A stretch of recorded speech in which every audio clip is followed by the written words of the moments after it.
हर जीव सुख से रहना चाहता है। जीव के साथ में तन और मन ये दो हैं। जीव की ये दोनों संपत्ति हैं। ये संपत्ति औपाधिक है, स्वाभाविक नहीं। औपाधिक का मतलब है उपाधि भेद से। जैसे कोई सभा हो तो एक अध्यक्ष चुन लिया जाए तो उसकी अध्यक्षता औपाधिक है। जब तक मंच पर बैठा है अध्यक्ष है, जैसे उतरा अध्यक्ष नहीं।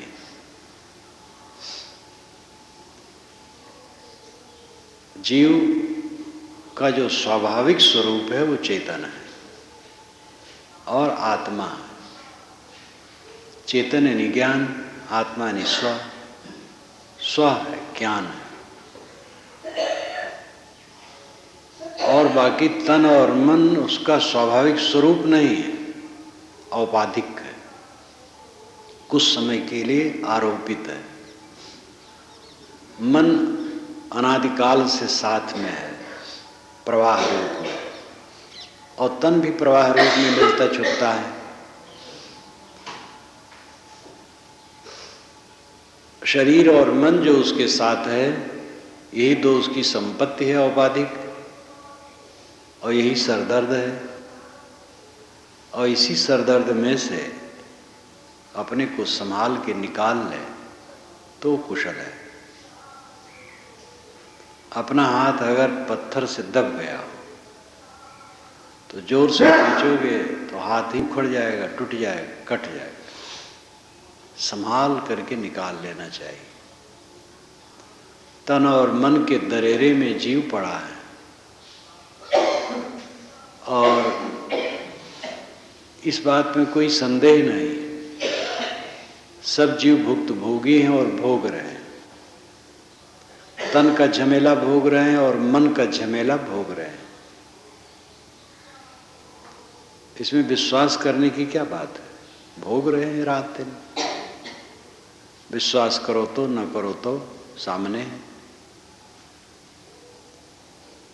अपने पर विश्वास करो, अपने पर विश्वास नहीं होता है। तन तो सामने है जो रात दिन रुला रहा है, और मन सामने है जो रुला रहा है। किसको रुला रहा है? आपको। आप कौन है इसी ख्याल नहीं। दुनिया में जितने आध्यात्मिक मार्ग हैं सब तन और मन से आत्मा को भिन्न मानते हैं। बौद्धों में ऐसा चिंतन आया कि स्वयं महात्मा बुद्ध उसके लिए मौन रहे। उन्होंने ये तो कहा कि हम अनाद काल से भटकते आ रहे हैं। अय तृष्णा, अब तेरी कड़ियां मैंने तोड़ दी है, अब तो देह धरा नहीं सकती। अनाद काल से भटकते आ रहे हैं दुख में, ये उन्होंने कहा। और इसका अर्थ वही होता है जो अनाद काल से आ रहा एक स्थिर सत्ता है। लेकिन उन्होंने त्रिपिटक में जहां तक लिखा गया है कोई विवरण नहीं दिया। यदि त्रिपिटक भी जो लिखा गया है वो उनके निधन के करीब करीब 500 वर्ष के बाद लिखा गया है। जो लोग सुनेंगे उनको आश्चर्य होगा। जैसे आज कबीर साहब के विषय में लिखा जाए कि कबीर साहब ने ये कहा, ये कहा, बहुत देर हो गई है। 500 वर्ष साहब के शरीर के छुटे, 500 वर्ष से भी कुछ कम है।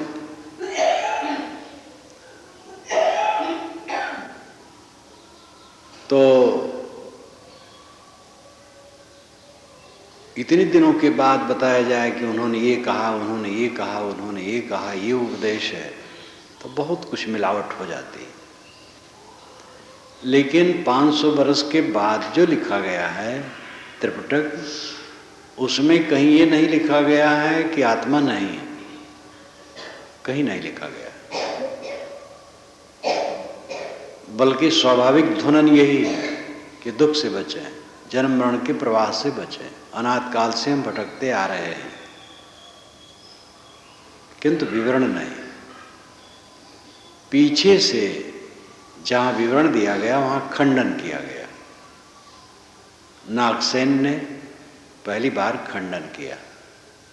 आत्मा के परिनिष्ठित स्वरूप का उन्होंने खंडन किया, क्षणिक प्रवाह की व्याख्या की। लेकिन क्षणिक प्रवाह की व्याख्या करने पर भी वो यही मानते हैं कि मैं चेतन हूं।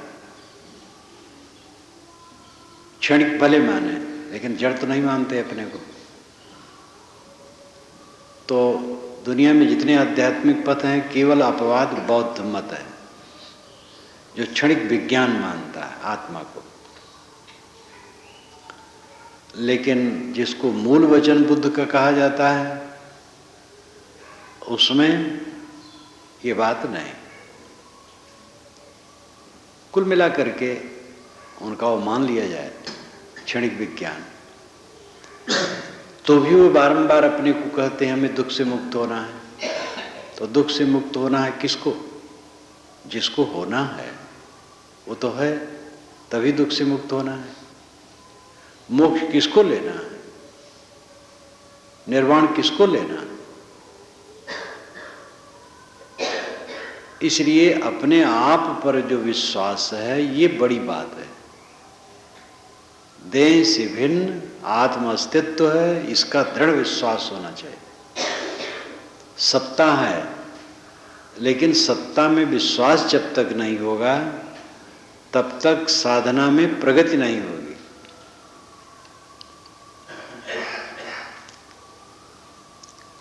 जैसे कि संयम से और त्याग से कल्याण होता है, इसमें दो मत नहीं है पूरी दुनिया में।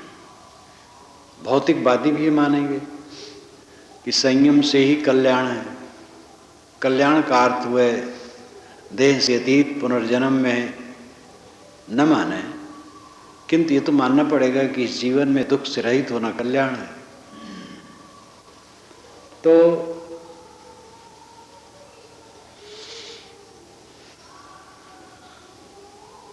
संयम से कल्याण है, ये निर्विवाद है, लेकिन इसमें भी विश्वास करने से तब संयम संभव। संयम में कितने लोगों को विश्वास है? विश्वास का अर्थ है उस पर कदम रखना।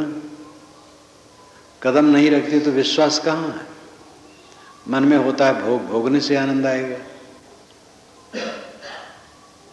आत्म अस्तित्व के विषय में विश्वास होना चाहिए। आत्म अस्तित्व तो है ही, आप ही आत्मा है, आप ही को विश्वास करना है अपने पर। इतने भटक गए हैं कि अपने पर ही विश्वास नहीं। वो विषयों का प्रमाद, देहाभिमान, मन और तन का जड़ाध्यास इतना जबरदस्त कि जो संचालक है वो अपने ही को भूल गया है, अपने आप की ही याद नहीं है। तो आत्मविश्वास की जरूरत है। आप मन नहीं है और तन नहीं। तन और मन दोनों औपाधिक संपत्ति है आपकी, एक मिली हुई संपत्ति है। और वो संपत्ति आपको काटती है, आपको तकलीफ देती है। और उसी में छुटकारा का रास्ता है। वो होता ही नहीं तो झंझट ही नहीं होती, लेकिन है तो उसी में से बांका फाड़ना है, रास्ता बनाना है और अपने को निकालना है।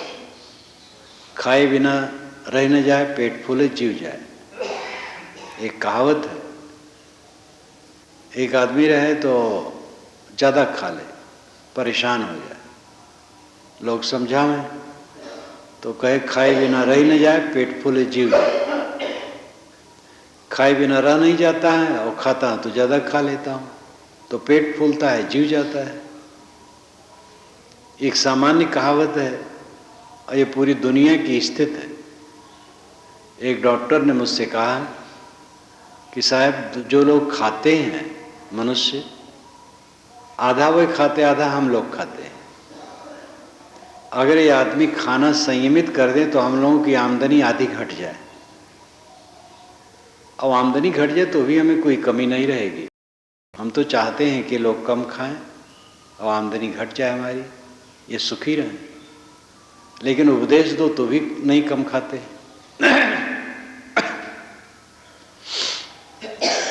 तो खाए बिना रह न जाए, पेट फूले जीव जाए।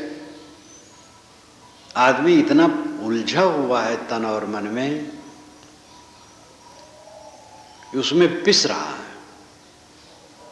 और उसमें से अपने को निकालने के लिए युक्ति नहीं पा रहा है, और जो युक्ति पाता भी है उसका उपयोग नहीं कर रहा है। त्याग के बिना कोई भी युक्ति का उपयोग नहीं होगा। रहनी क्या है? त्याग। कोई भी रहनी सद्गुण त्याग के रूप में हमारे सामने आता है। जैसे मानो खाने में संयम, तो उसमें त्याग की जरूरत है। प्रलोभन न करो। ऐसे हर जगह जैसे कि क्षमा करना है तो त्याग की जरूरत है। अहंकार त्यागे बिना कोई क्षमा कर ही नहीं सकता है। जब अहंकार त्यागेगा तभी तो क्षमा करेगा। मीठ बोलना चाहिए। अब अहंकार कामना कोई नहीं त्यागेगा, मीठ नहीं बोल पाएगा। कटु क्यों निकलता है? अंदर में कसैला है, विष है, तब कटु निकलता। अंदर में विष नहीं रहेगा तो कटु कहाँ से आएगा? कहें कबीर ये कली है खोटी, जो रहे करवा से निकले टूटी। करवा में जो रहता वही तो टूटी सी निकलता है। कट इसीलिए निकलता है कि अंदर में कसैला है। अब उस कसैलेपन को त्यागोगे तो कट कहाँ से आएगा? अब इसमें संयम त्याग की जरूरत है। निर्माण बनो, सह लो। जब सह पाओगे तब मीठ बोल पाओगे। कट क्यों निकल जाता है? क्योंकि हम ये मानते हैं कि अगला आदमी असंयत काम कर रहा है, अनुचित बोल रहा है, अनुचित बात कर रहा है, इसलिए कट निकलता है। लेकिन कट निकाल करके हम भी तो ही अनुचित कर रहे हैं, और अनुचित कर रहा है तो हमें संभालना चाहिए कि कट न कहें, और उसको ऐसा समझाने की चेष्टा करें जिससे कि वो अनुचित न करे। अब इसमें त्याग की जरूरत है। सह लेना, धीरज रखना, अपने को मांझने का काम सबसे बड़ा है। उपदेश करना बहुत सरल है और अपने को मांझना भी बहुत सरल है। करे तब लाभ उसी में है। प्रलोभन का त्याग, प्रलोभन का त्याग, गलत कमाई का त्याग तभी होगा जब प्रलोभन का त्याग हो। प्रलोभन का त्याग नहीं होगा, गलत कमाई का त्याग नहीं होगा। महात्मा गांधी ने वकालत जब की दक्षिण अफ्रीका में, झूठ का आधार नहीं लिया। बिना झूठ का आधार लिए उन्होंने वकालत की और वकालत उनकी सफल रही। उनकी इसी प्रतिष्ठा थी कि सच में इतनी प्रतिष्ठा होती है। लेकिन उनकी दृष्टि पैसे पर नहीं थी, कर्तव्य पर थी। पैसा मिलता था। आज भी शून्य नहीं है। वकालत में बिल्कुल झूठ का त्याग तो सबके बस की बात नहीं है। कानून के ऐसे रेचे पेचे होते हैं। आज भी ऐसे वकील हैं जो गलत मुकदमा नहीं लेते हैं। ऐसे मुकदमे होते हैं, ऐसे ऐसे जालसाज हैं। 50 लाख की संपत्ति है, खेत है, मकान है, कुछ है, और एक षड्यंत्री है, हड़पना चाहता है। वकील से बात करता है, 10 लाख रुपया उसको देने के लिए कहता है, 20 लाख देने को कहता है, जैसे पट जाए। वकील सोचता अच्छा, षड्यंत्र करता है। और हड़पने की चेष्टा करता है, सब वकील ऐसा नहीं करते। उससे कोई एक अच्छे वकील से कोई कहे, वो डांट करके खदेड़ देगा। वो कहेगा तुम्हारा कोई हड़पता हो तो बताओ, फिर वकालत करता है, उसमें झूठ फुरकुचाता है। तो सब जगह अच्छे लोग हैं, अंतर है। कुछ लोगों के गले में कहते हैं नट्टी नहीं है, पूरा पूरा जितना डालो चला जाता है, मतलब बड़े खब्बू हैं। खब्बू लोग महादुखी होते हैं। मैंने अपने जीवन में अनेक डॉक्टरों को देखा है कि जो बहुत कम फीस लेते थे, इतनी भीड़ होती थी, पैसा बहुत बढ़ जाता था। पैसा बहुत बढ़ने की उनकी चेष्टा भी नहीं थी, और उनकी शोहरत, उनकी प्रशंसा और उनको मानसिक प्रसन्नता, जो सबसे बड़ा सुख है, वो मिलता था। जिनका मेरा संपर्क था, अब तो बूढ़े हो गए होंगे। जब मैं उधर जाता था नौजवान थे। मैं उनको देखता था कि कोई मत का साधु हो, उनकी फ्री सेवा। गरीब से और कम लेना, जो बहुत गरीब हो वैसे कर देना। यहाँ तक कि गरीबों के प्रसव की जब बात आवे तो अपने हॉस्पिटल में प्रसव करा दें, अपने तरफ से सेवा कर दें। वो जाना चाहे तो कहें तुम्हारे घर में सीलन होगी, अभी 2-4 दिन ही रहो, इतनी दया। और सब अपने तरफ से कर देते, कमी कुछ नहीं। जो केवल पैसा नोचते हैं वो शांत नहीं रहते, सुखी नहीं रहते। आजकल तो ऐसे ऐसे डॉक्टर हैं जो अगर पैसा वाला आदमी है, बीमार है, ऐसी दवाई दे देंगे उसकी बीमारी बढ़ जाए, जिससे काफी दिन तक वो भर्ती रहे और खूब इनकम हो।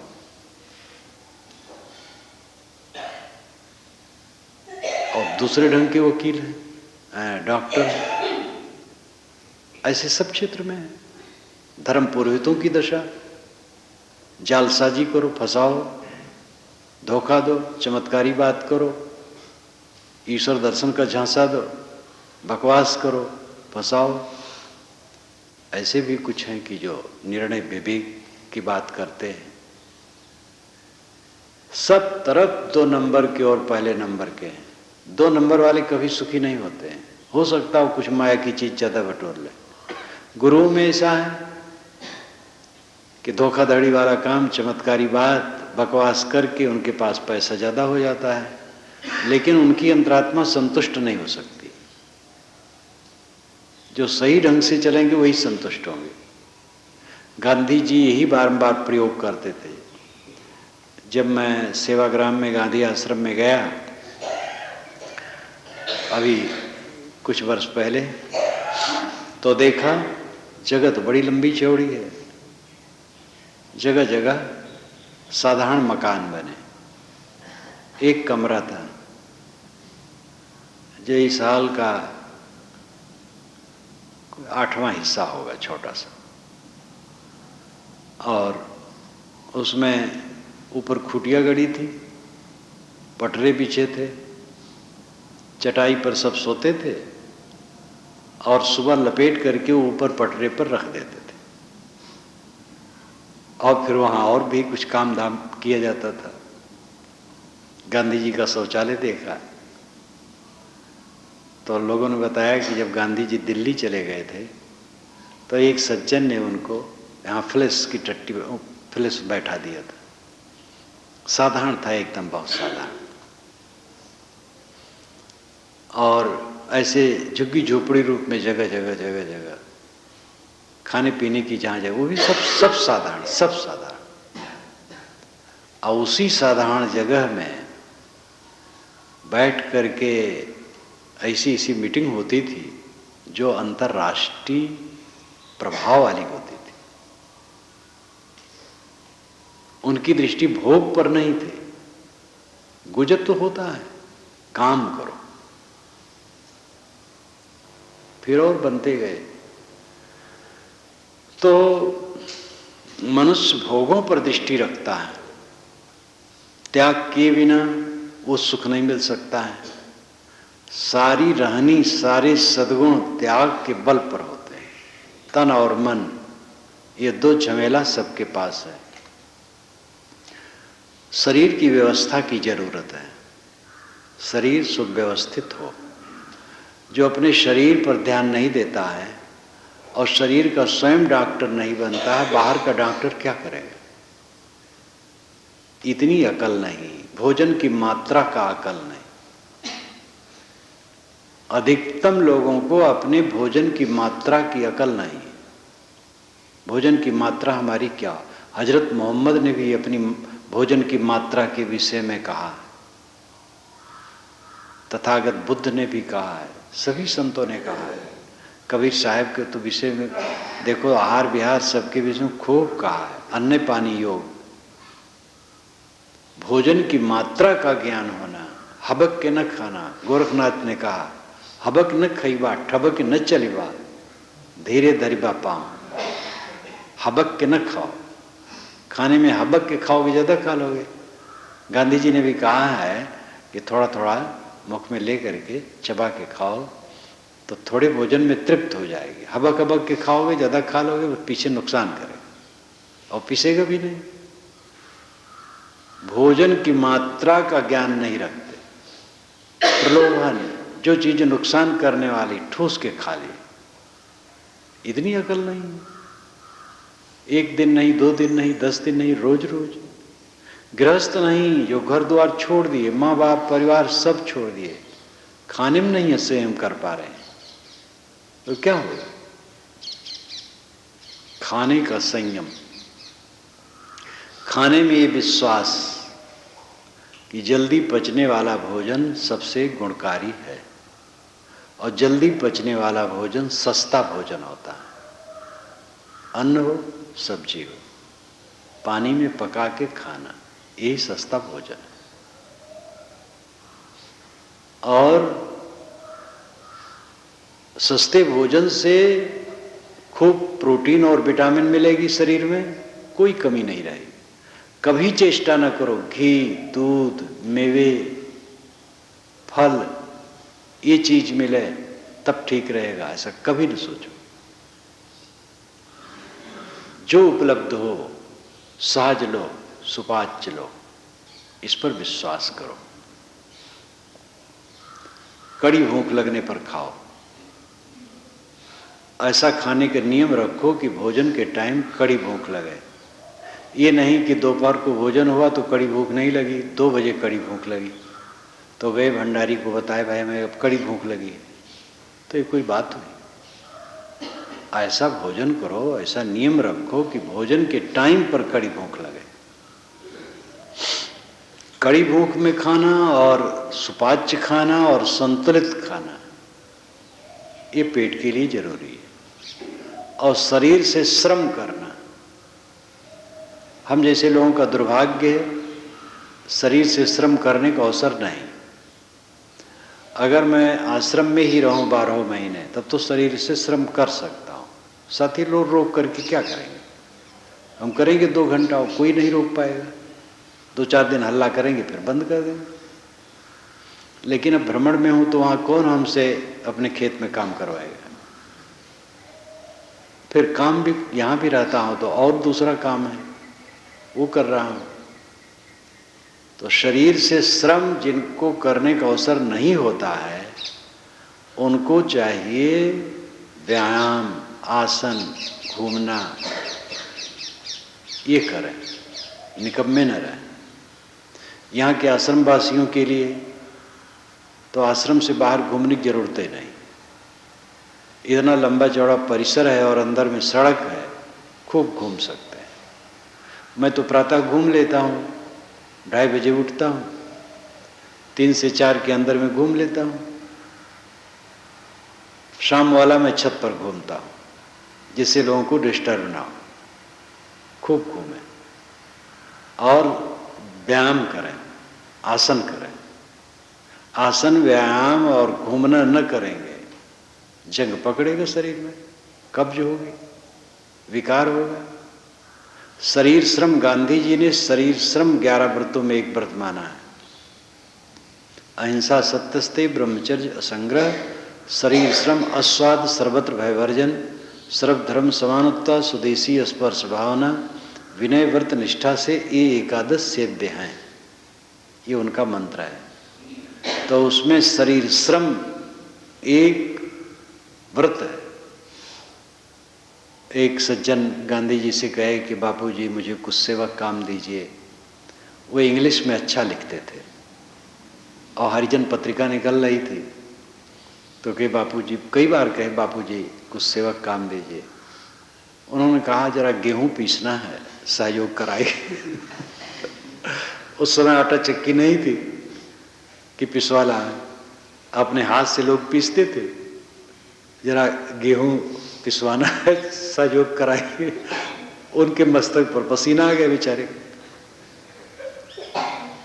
विनोबा जी ने लिखा है कि धनी घर की स्त्रियों को मैं कहूं कि देखो परिश्रम किया करो, आटा स्वयं चक्की से पीसा करो, तो व्यायाम भी तुम्हारा हो जाएगा। तो व्यायाम की दृष्टि से अगर चक्की चलाएंगी तो उसमें गेहूं नहीं डालेंगे, क्योंकि गेहूं डालेंगे तो मजदूर का काम हो जाएगा। चक्की केवल चलाएंगे कि व्यायाम करते,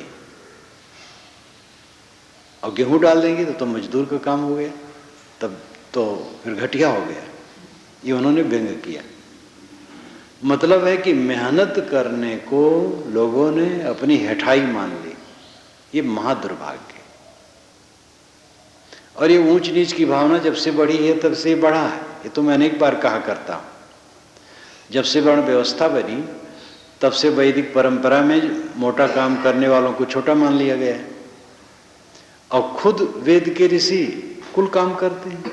कारुराम ततो विषगोपाल प्रक्षणी नना, मैं शिल्पी हूं, मेरा पिता वैद्य है, मेरी माँ भड़भूज है, नाना धियो वसूयो है, धन के लिए हम नाना काम करते हैं। सब परिश्रमी थे। परिश्रम में निष्ठा होनी चाहिए। शरीर से श्रम, अगर 2-3 घंटे शरीर से श्रम हो जाए तो फिर काफी है। व्यायाम में तो इतने समय की जरूरत, क्योंकि व्यायाम में सघन परिश्रम होता है तो थोड़े में हो जाता है। लेकिन अगर शरीर से श्रम करने को अवसर है तो व्यायाम की कोई जरूरत नहीं। शरीर से श्रम रोज होना चाहिए, और श्रम करने में लज्जा नहीं करना चाहिए। हम तो पढ़े लिखे हैं, हम तो बूढ़े हैं, हम तो गुरु हैं, हम तो इतने दिन के साधु हैं, ये कोई बात हुई? स्वामी विवेकानंद खुरपी लिए जब मरने के कुछ दिन पहले अमेरिका घूम आए थे, प्रसिद्ध हो गए थे, खुरपी लिए घास निकाल रहे थे बारी में। तो लोग आए मिलने कुछ कि स्वामी जी से मिलना है, उन्हीं से पूछ रहे हैं। तो सोचिए कोई एक साधु होगा घास निकाल रहा, तो कहे कि ठीक है मिल लोगे, हो जाएगा। तो कहे महाराज कहाँ मिलेंगे? कहे मिल जाएंगे। तो उठे, हाथ होत धोए, गए बैठे, कहो क्या बात है? तो वो समझे कि यही है। तो श्रम करने में जो लज्जा आती है यह ज्ञान है। शरीर से श्रम, अगर आदमी इतने नियमों का पालन करे, अटपट खाता न रहे, खाने पीने सबका संयम होना चाहिए, जलपान थोड़ा करे, फिर कुछ कैसी भी चीज आए उसको मुख में डाले। जलपान करने से भूख नहीं लगती तो जलपान न करे, केवल पानी पी ले। दोपहर में भोजन करे, फिर कुछ न खाए, और अगर आगे टाइम से खाना है तो बस उसी टाइम खाए, और संतुलित खाए, और श्रम करें। देखो सब ठीक रहेगा। अब मन का भी कनेक्शन है। मन संयत सरल हो, मन से शरीर पर प्रभाव पड़ता है। क्रोध आने पर पूरा शरीर खौल जाता है, काम आने पर विह्वलता आ जाती है, ईर्ष्या में चित्त जलने लगता है, शरीर में क्षोभ पैदा होता है, भय आने पर लार की ग्रंथियां लार छोड़ना बंद कर देती। पेशाब जोर से लगी है, पेशाब करने बैठो, मन से सत्ता ना दो, तब तक पेशाब नहीं उतरेगी। मन का तन से कितना संबंध है। भय की अवस्था में पेशाब अपने आप गिरने लगती है। ये जमींदारों के ज़माने में देखा गया है। जब अंग्रेज गवर्नमेंट का ज़माना था तो जमींदार और रियासतदार के लिए अंग्रेज गवर्नमेंट के तरफ से काफ़ी ढील था। हत्या हत्या में तो मुकदमा चलता था, लेकिन कोई मारे पीटे रियाया को लूटे पाटे तो सरकार ध्यान नहीं देती थी। इनका काम है, वो अपना लगान जमींदारों से ले लिया और जमींदार पब्लिक से ले लगान लेते थे, वैसे भी पकड़ के लेते थे। जब जरूर रुपए पड़ती थी, रियासतदार लोग बड़े बड़े किसानों को बुला करके इतना लाओ, और वहाँ थाने पर जाए तो कोई सुनवाई नहीं। सामान्य रियाया को तो बुलाए और रियासतदार जमींदार ने कस के डांटा और उसको लगा कि हम पीटे जाएंगे, तो कितने लोग खड़े खड़े पेशाब करने लगे। ये भय की भावना से शरीर में कितना मथन होता है। क्रोध, काम, भय, ईर्ष्या, शोक, चिंता, ऐसे कीड़े हैं जो मन को तो पीड़ित करते ही शरीर को भी जलाते और रोगी बनाते। अमेरिका की एक घटना, जो एक व्यक्ति प्रौढ़ था, बूढ़ा नहीं था, रोग हो गया था और डॉक्टर ने कहा था कि साल भर तुम चल सकते हो, बस चल गए तो साल भर चल गए, बस शरीर खत्म हो जाएगा। तो उसको तो पहले बहुत भय और दुख हुआ, लेकिन सोचते सोचते उसने सकारात्मक पक्ष सोचा। जब शरीर छूट रहे हैं तो अब क्या चिंता करो। पैसे वाले खूब पैसा लिया, चल दिया घूमने। अनेक देशों में वो भारत भी आया था, वो चीन भी गया था,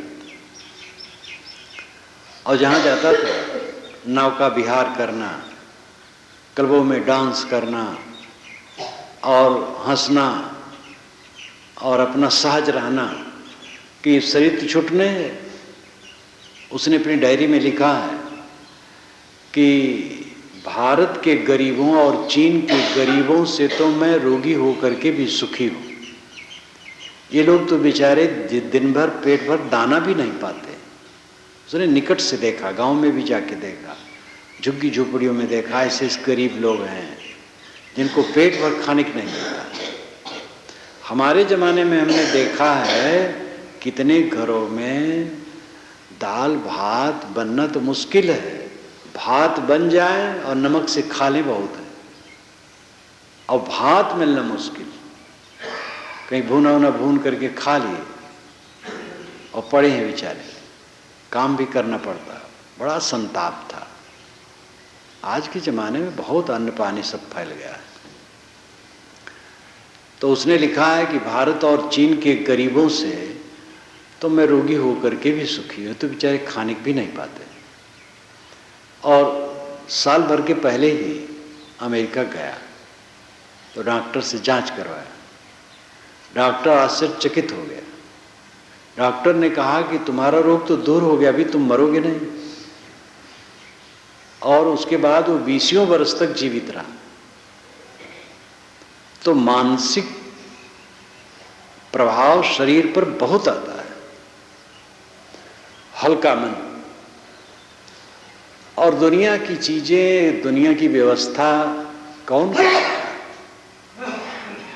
इसकी व्यवस्था पूरी कोई नहीं कर पाया है। जो अपना कर्तव्य है करते चले।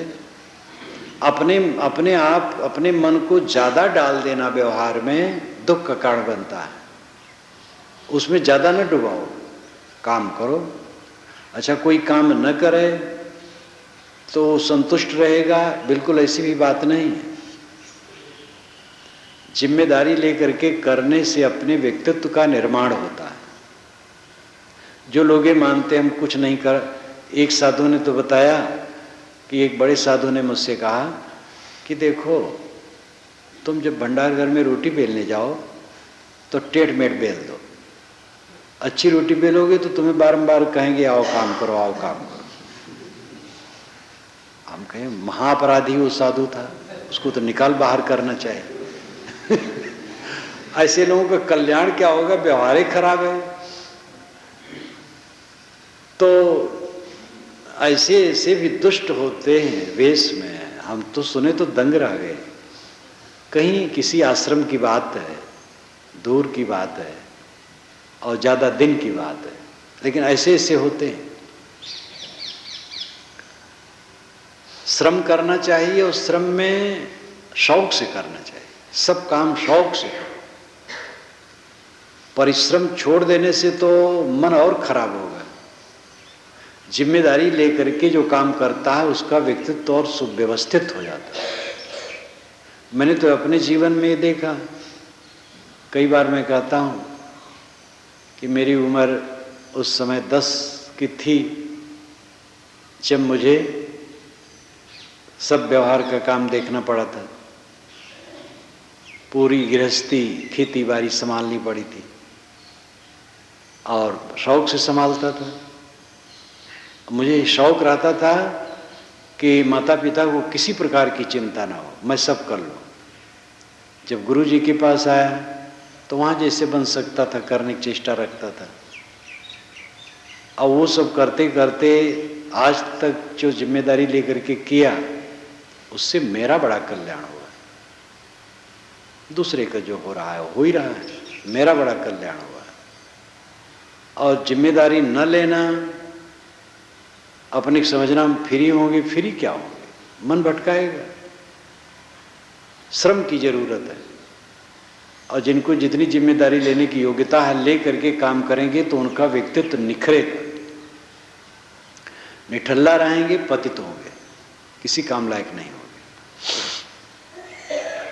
शरीर में हमारे रजोगुण, तमोगुण, सतोगुण 3 गुण हैं और ये तीनों गुण वर्तमान करते हैं अंत तक। जीवन मुक्त के शरीर में भी रजोगुण, तमोगुण, सतोगुण के साथ रहते हैं, वे सब शुद्ध जाते हैं। कोई भी जीवन मुक्त पुरुष क्रिया के बिना नहीं रह सकता। मैं श्री विशाल साहब को देखा तो लोग मिलने आए हैं। प्रसिद्धि हो जाने पर तो झंझट बहुत होती, मिलने लोग बहुत आते हैं। तो एक बार देखा तो जड़ चेतन भेद प्रकाश का मूल साहब हाथ में लिए रहे हैं और उसी की रटा करें। चित जल कैसे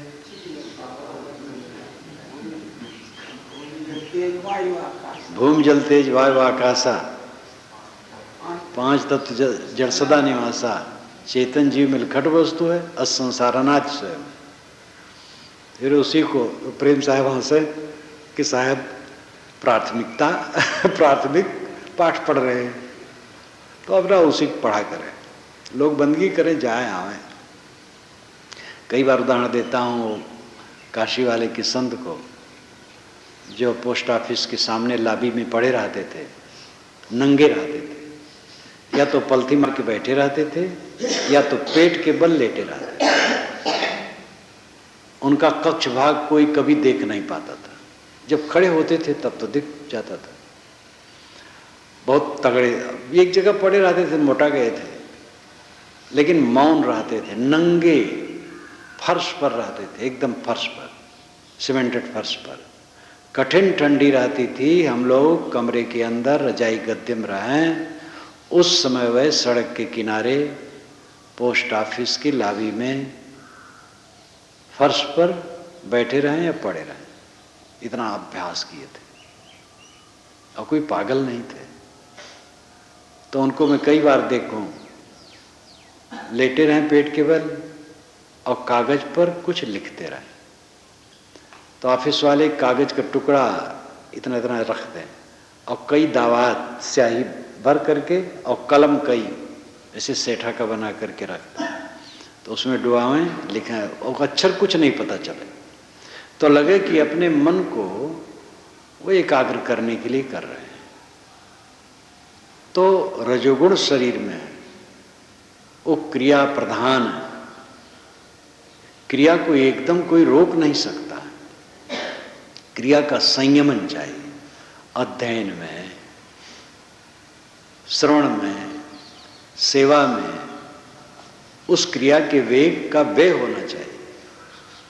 तम गुण है, वो भी शरीर में है। जब हम सोने चलते हैं, बत्ती बुझा देते हैं, अंधकार तम है। सोना तम है, और सोना कितनी जरूरी है। सोना सोना है, यानी सो जाना सोने के समान मूल्यवान है, बहुत जरूरी है सोना। और सोना तम है, आलस्य आना तम है। अब आलस्य की जरूरत है, आलस्य आएगा तभी नींद आएगी। तो सतोगुण की जरूरत तो है ही है, लेकिन रजोगुण तमोगुण की भी जरूरत जीवन भर है।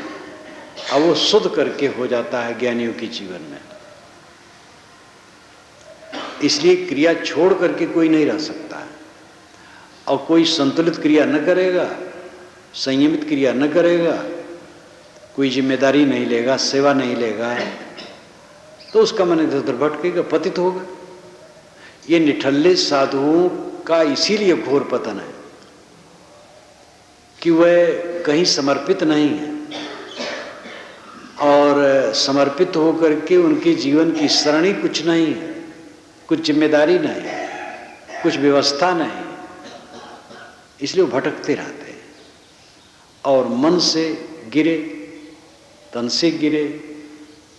ऐसे तमाम तीर्थों में जाकर के देखो, कितने ऐसे मिलेंगे, घूमते घामते मन एक मिलते हैं, इनमें कोई विवेक विचार नहीं, वो किसी कर्म लायक नहीं। जब तक कहीं समर्पित हो करके सुव्यवस्थित जीवन नहीं जिया जाएगा, तब तक जीवन का निर्माण नहीं हो सकता।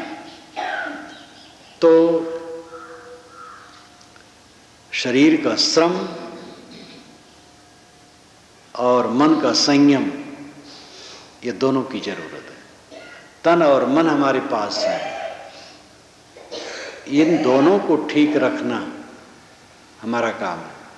इनमें न उलझना, इनसे काम लेना, इनसे ऐसा काम लेना जिससे बंधन कटे। इन्हीं से आप ऐसा काम ले सकते जिससे बंधन बने। अनादिकाल काल से बंधन बनाते ही आ रहे हैं। क्रोध, काम, ईर्ष्या, द्वेष मन में लाके बंधन बनाते आ रहे हैं। शरीर का दुरुपयोग करके, इंद्रियों को उत्तेजित करके, अधिक भोग कर, अधिक खाकर खराब करते आ रहे हैं। अब उसी तन और मन पर संयम करके बंधन को काटने का काम करना है। नौका पानी में पार करती है, और न करते धरते बने वही डुबाती है। वही साधक है, वही बाधक है। अपना शरीर, अपना मन नरक में ले जाने वाला है। अपना मन, अपना तन संयमित हो जाए, यही कल्याण कर देने वाला है। हमें ये सब मिले, अब इनका उपयोग करना हमारे जिम्मे में है। समझ सही हो, उपयोग सही हो, तो ये कल्याणकारी हो जाएंगे। साधकों को इस पर जरूर ध्यान रखना चाहिए कि जो लोग ये मान लेते हैं कि दिन भर छुट्टी रहे तो साधना बनेगी, वो भूल में। छुट्टी रहने से साधना नहीं बनती। ना तो हर समय अध्ययन कर सकते हो, अध्ययन करते करते थकेगा दिमाग। ना हर समय ध्यान में बैठे रह सकते हो, ये दोनों नहीं होगा। ध्यान की अपेक्षा अध्ययन ज्यादा समय तक कर सकते हो। नहीं अध्ययन करते हो, अगर शक्ति है तो अच्छे विचार में रह सकते हो।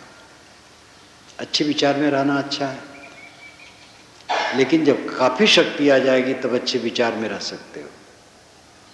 इसलिए फुर्सत के समय में अध्ययन बढ़ना चाहिए। इन सारी बातों पर ध्यान होना चाहिए।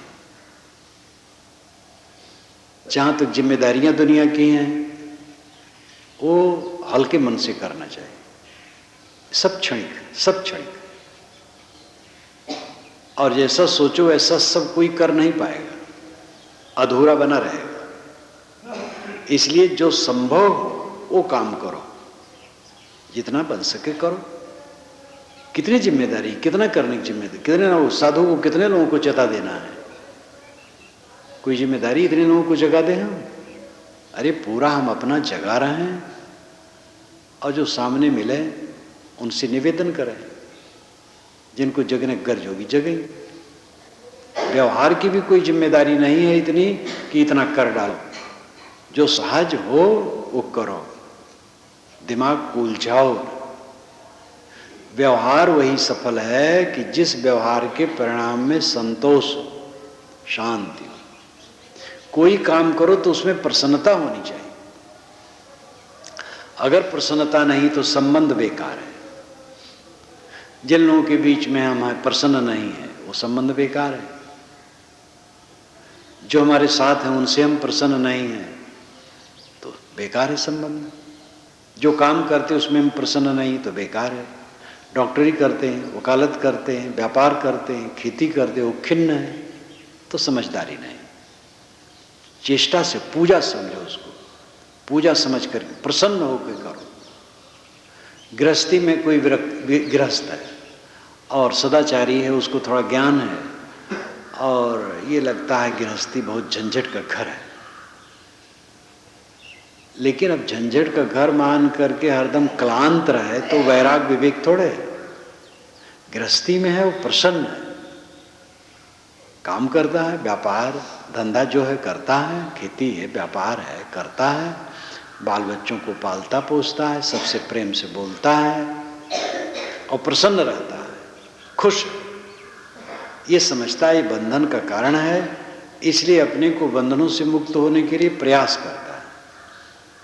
लेकिन खिन्न रहे और गृहस्थी की हर चीज से खिन्न रहे, पत्नी बच्चे भाई सबसे खिन्न रहे, उखड़ा उखड़ा, तो कोई वैराग विवेक थोड़े। खुश रहे सबसे, सबकी सेवा करे, स्नेह भाव रखे, प्रेम भाव रखे और बंधन और कांटे को समझे, अंदर से अहंता ममता को तोड़े और विवेक से रहे। जो काम करे उसमें तत्परता हो, प्रसन्नता हो, तब आनंद है। और जो परिस्थिति उपलब्ध है, जैसे धंधा की स्थिति है या प्राणी पदार्थों की स्थिति है, जो कुछ हम करते हैं वो स्थिति और उसमें हम खिन्न है तो असफल है। जो स्थिति मुझे प्राप्त हो उसमें प्रसन्न हो, ये सफलता है। और वो मन की इच्छा से कहीं होगा? मन की इच्छा तो ऐसी है कि कहीं ठिकाना नहीं है। सोने का मकान चाहोगे जिसमें रावण रहता था और सब मर गए, थोड़े दिन के युद्ध में सब मार डाले गए, चाहे वो कथा मात्र हो। सोने का मकान तो नहीं होता है। तो ये मन की जो कल्पना है उसको पूर्ण करके कोई संतुष्ट होगा?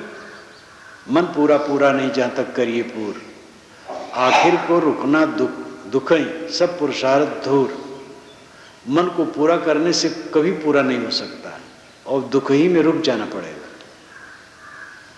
जो उपलब्ध है वो बहुत है, आवश्यकता से अधिक है, ये समझना चाहिए। आप देखो झुग्गी झोपड़ी में रहने वाले गुजर करते हैं। मजदूरों को मैं देखता था कि उसकी पत्नियां भात लाती थी थाली में, दाल का तो बातें नहीं, सब्जी की बातें नहीं, नमक, और कभी कभी हो जाए तो तेल उसमें डाल देती थी। हलवाहक के मुख से मैंने सुना, खेत में रहता था, किसान घर में मेरा शरीर जन्मा है, तो हलवाहक की पत्नी ने भात लाया तो कभी कभी वो डांटता, इसमें तेल भी नहीं डाले, तो कहे क्या करी, तेल रहे नहीं, नमक रहा, भात और नमक। कभी कभी तेल, कड़वा तेल थोड़ा सा उसमें डाल दे तो सरकता था खाने में, और खाते थे और काम करते थे। कई लोगों को वो भी पेट भर नहीं मिलता, ऐसे ऐसे लोग हैं। तो क्या चाहते हो, आपको क्या मिलना चाहिए? जिस स्थिति में रहे प्रसन्न रहे, तब सुख है। अब बस तृष्णा तृष्णा वासना इच्छा कभी पूरी नहीं हो सकती। सुख से हम कैसे रहें, जिस स्थिति में रहें उस स्थिति में प्रसन्न रहना सीखें। जिन मनुष्यों के बीच में रहें उन मनुष्यों से मीठा बोलना, आदर देना सीखें। सबसे घुल मिल के रहें। अपने बड़प्पन का कभी ख्याल ना रखें। किसी चीज़ का बड़प्पन, गुरुवाई का बड़प्पन, उम्र का बड़प्पन, विद्या का बड़प्पन, तप का बड़प्पन, सद्गुण का बड़प्पन, ज्ञान वैराग का बड़प्पन, साधु होने का बड़प्पन, किसी चीज़ की याद न रखें। सामान्य मनुष्य अपने को समझे और जिन लोगों में रहें घुल मिल के प्रेम से रहें, सुख से रहेंगे। कुछ अपने में बड़प्पन आरोपित करके रहेंगे तो कटुता बढ़ेगी, फिर आप ठीक नहीं बोल पाएंगे, कट बोलेंगे। अपनी आन बान कुछ दिखाना चाहेंगे, दूसरों के सामने अपने को प्रतिष्ठित करना चाहेंगे, वही कलेश शुरू हो जाएगा। एक सज्जन ने कहा, मैं जाता हूँ सभा में तो लोग मुझे आगे बैठने नहीं देते हैं, और मैं बुजुर्ग हूँ और मैं इतने दिन का हूँ। तो दूसरे ने कहा, आप पीछे बैठ जाओ, लोग कहें साहब आगे बैठिए आगे बैठिए। अब आप ऐसा कह रहे हो, ये कितनी तौहीनी की बात है। ये सब कमजोरियां, पीछे बैठने से क्या नुकसान होता है, बहुत बढ़िया है। अब मैं तो खाली कह पाऊंगा, बैठना मेरे लिए कठिन हो गया है। इसलिए बड़प्पन में बड़ा अपराध है, झंझट है। तो पीछे बैठ जाने से क्या नुकसान होगा। जिन लोगों के बीच में रहें खूब प्रसन्न रहें, और हमारे द्वारा कम से कम किसी को कटुता न मिले, ये ध्यान रखो, तब सुखी रहोगे। सादा भोजन पर विश्वास करोगे तब सुखी रहोगे। सादा सस्ता भोजन, सस्ती चीजों का उपयोग करने में विश्वास रखोगे तब सुखी रहोगे। कम से कम अपने ऊपर खर्च करने की चेष्टा रखोगे तब सुखी रहोगे। प्रलोभन छोड़ोगे तब सुखी रहोगे। शरीर से श्रम करोगे तब सुखी रहोगे, और मन को विचार प्रवाह में रखोगे तब सुखी रहोगे। कामचोर बनोगे, कपट रखोगे, छल रखोगे, कभी सुखी नहीं रहोगे। निश्चल चित्त, निर्मल चित्त, समर्पित चित्त, तब सुखी रहोगे। सुख से कैसे रहें। तन और मन के गड्ढे में हम पड़े, जंजाल में पड़े, और ये दोनों हमें काटते हैं, पीड़ित करते हैं, और इन दोनों पर संयम होने से इन्हीं के द्वारा छुटकारा हमें मिलता है, और इसी जीवन में छुटकारा पूरा का पूरा हो सकता है। एक बात पर और ध्यान देना चाहिए, संदेह ये बड़ा गुण है, और संदेह मनुष्य के मन में आता है। तनिक तनिक बात में संदेह आता है। अच्छे लोगों पर आता है, स्वजनों पर आता है, निकट वालों पर आता है।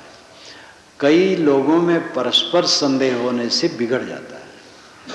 ऐसे कई समाज और परिवार में होता है जो मुख्य घटक है, चाहे परिवार हो चाहे समाज हो, उसमें कुछ मुख्य घटक होते, मुख्य लोग होते हैं, खास लोग, योग्य होते हैं, उम्र होती है, योग्य होते हैं, वही चलाते हैं परिवार या समाज को।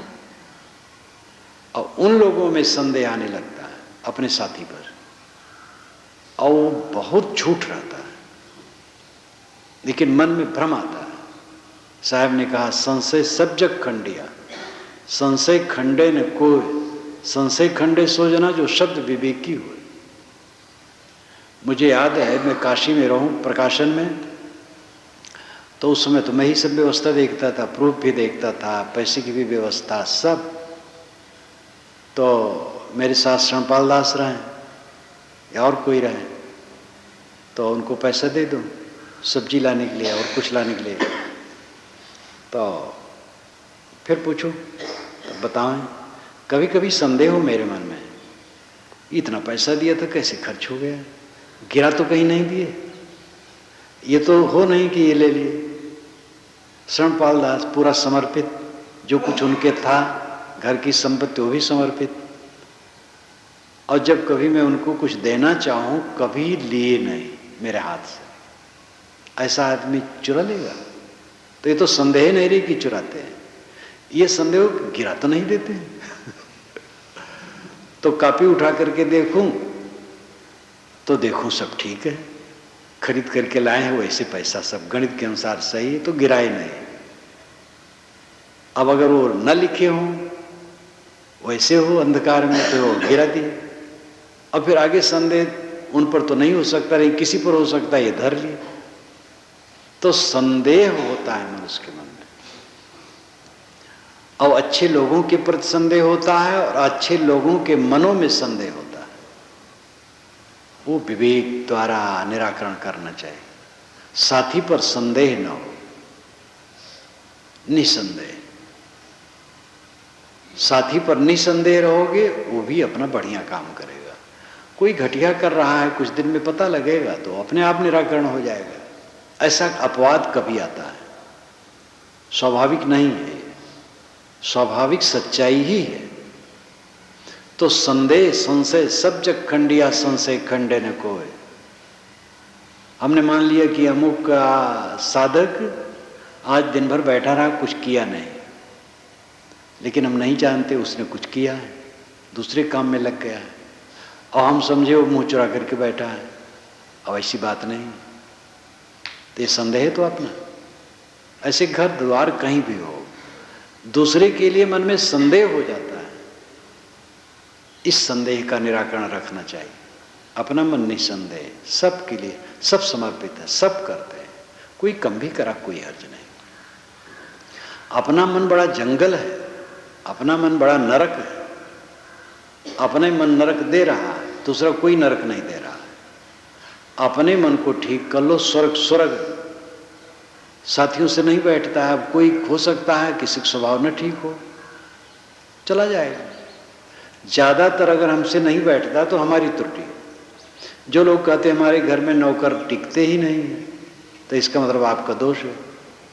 और जो नौकर कहता है मैं एक जगह टिक नहीं पाता, तो उसका दोष है। पीढ़ी दर पीढ़ी नौकर चलते हैं, पीढ़ी भर वही नौकर रहा, उसके बाद उसका लड़का नौकर रहा। अच्छा व्यवहार जहाँ रहता है पीढ़ी दर पीढ़ी चलता है। अच्छा व्यवहार नहीं रहेगा तो खराब तो हो ही जाएगा। इसलिए व्यवहार की अक्ल, निसंदेह बुद्धि, सब में त्याग की जरूरत है। बस सारे सद्गुणों के अंतराल में त्याग की आवश्यकता है। सुखी हम कैसे रहें, सुख से कैसे रहें, इस पर मैंने थोड़ा सा विचार रखा।